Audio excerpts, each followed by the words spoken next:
السلام علیکم ورحمۃ اللہ وبرکاتہ۔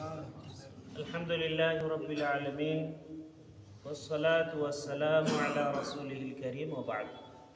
ازدواجی زندگی کے رہنما اصول کے تعلق سے درس کا سلسلہ شروع ہوا تھا۔ اس تعلق سے مثال ایک بیان کی گئی، ایک واقعہ کی اختلاف نبی صلی اللہ علیہ وسلم کے زمانے میں بھی ہوا اور انہوں نے اس کا فیصلہ کیا۔ اسی طرح کی آج کے درس میں بھی مثال بیان کی جا رہی ہے کہ اللہ کے نبی صلی اللہ علیہ وسلم نے کیسے فیصلہ کیا اور اختلاف کیا ہوا۔ ایک واقعہ جو بہت کثرت سے احادیث کی کتابوں میں موجود ہے، صحیحین میں بھی موجود ہے۔ عبد الرفاع القرظی رضی اللہ عنہ ایک صحابی ہیں۔ ان کی بیوی اللہ کے نبی صلی اللہ علیہ وسلم کے پاس آتی ہیں اور کہتی ہیں کہ اے اللہ کے رسول صلی اللہ علیہ وسلم، مجھے اپنے شوہر رفاعہ سے دین اور اخلاق کے بارے میں کوئی شکایت نہیں ہے، البتہ میں ان سے اتنی زیادہ نفرت کرتی ہوں کہ جتنا مجھے اسلام چھوڑ کر کفر کی طرف لوٹ جانے میں نفرت ہے، یعنی نفرت کی انتہا پہنچی ہوئی ہوں، میں طلاق چاہتی ہوں ان سے۔ اللہ کے نبی صلی اللہ علیہ وسلم نے ان سے پوچھا کہ کیا آپ وہ باغ جو آپ کو بطور مہر ملا ہے اسے واپس کرو گی؟ مسئلہ یہ ہے کہ جب عورت کی طرف سے طلاق ہو، یعنی خلا جسے کہتے ہیں، تو اس میں عورت کو مہر میں جو بھی کچھ ملا ہوگا، چاہے وہ کم ہو یا زیادہ ہو، اسے شوہر کو واپس کرنا ہے۔ تو وہ مہر میں انہیں باغ ملا تھا۔ رفاعہ رضی اللہ عنہ نے ایک باغ پورا دیا تھا مہر میں۔ انہوں نے کہا کہ ہاں میں واپس کرتی ہوں، یہ ان کی ملکیت ہے، انہیں واپس کرتی ہوں۔ پھر آپ نے انہیں حکم دیا کہ تم انہیں طلاق دے دو۔ انہوں نے طلاق دیا۔ عدت گزارنے کے بعد پھر عبد الرحمن بن زبیر القرظی رضی اللہ عنہ ایک صحابی ہیں، ان سے نکاح کیا۔ ان کے ساتھ وقت گزارنے کے بعد ایک دن وہ اللہ کے نبی صلی اللہ علیہ وسلم کے گھر پر آئی۔ آپ صلی اللہ علیہ وسلم اس وقت گھر پر موجود نہیں تھے، عائشہ رضی اللہ عنہا تھی۔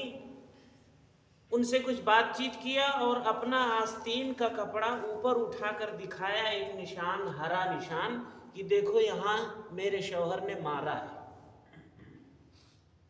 عائشہ رضی اللہ عنہا جب اللہ کے نبی صلی اللہ علیہ وسلم آئے تو ان سے اس عورت کے تعلق سے ہمدردی کا اظہار کیا کہ آخر مسلمانوں کی عورتوں پر اتنا ظلم کیوں ہو رہا ہے، کیوں اتنا ستائی جا رہی ہے؟ آپ ذرا دیکھیے تو صحیح کہ مجھے نہیں پتا اس کا دوپٹہ زیادہ ہرا ہے یا وہ مار کا نشان زیادہ ہرا ہے، اتنی زیادہ مار پڑی ہے۔ اتنے میں وہ ان کے دوسرے شوہر جن کے ساتھ اس وقت وہ رہ رہی تھی، انہیں خبر مل گئی تھی کہ وہ ان کی بیوی اللہ کے نبی صلی اللہ علیہ وسلم کے پاس شکایت لے کے گئی۔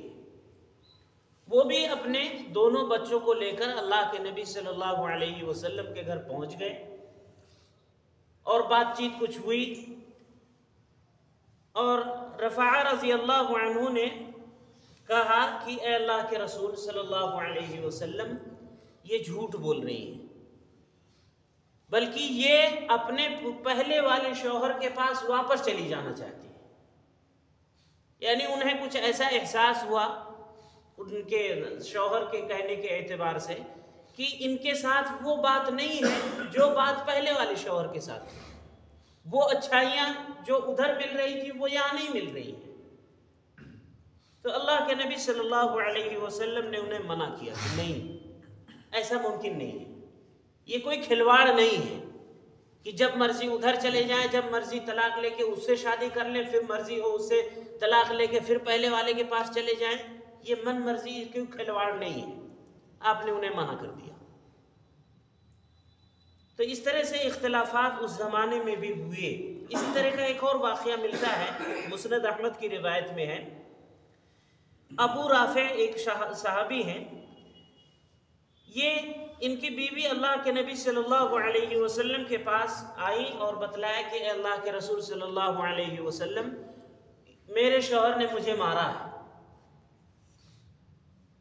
آپ صلی اللہ علیہ وسلم نے ان کے شوہر ابو رافع رضی اللہ عنہ سے پوچھا، ما لکا و لہا یا ابا رافع، آپ دونوں کے بارے میں، آپ دونوں کے درمیان میں کیا ہوا ہے، کیا معاملہ ہے؟ انہوں نے کہا کہ اللہ کے رسول صلی اللہ علیہ وسلم تؤذینی، یہ مجھے تکلیف پہنچاتی ہے۔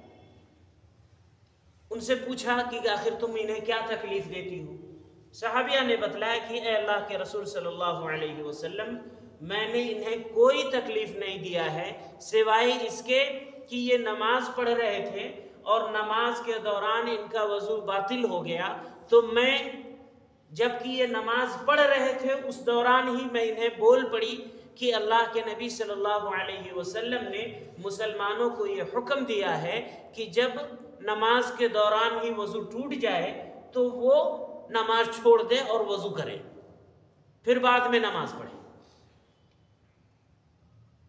تو میں نے بس اتنی بات کہی تھی اور انہوں نے اپنی نماز پوری کری اور نماز کے بعد مجھے مارا ہے۔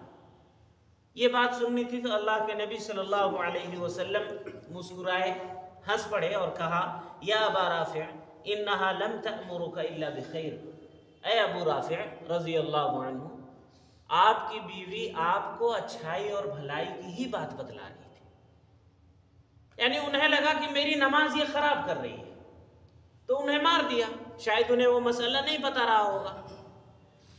اور اللہ کے نبی صلی اللہ علیہ وسلم نے ابو رافع رضی اللہ عنہ کو تنبیہ کیا کہ یہ جو بات بتلا رہی تھی یہ کوئی غلط بات نہیں تھی بلکہ یہ صحیح مسئلہ ہے۔ اللہ رب العالمین سے دعا ہے رحم الراحمین ہم سبھی کو بھی ہمارے گھروں میں پائے جانے والے سبھی طرح کے اختلافات کو دور کرنے کی توفیق عطا فرمائے، آمین۔ سبحانک اللہم و بحمدک اشہد ان لا الہ الا انت استغفرک و اتوب الیک۔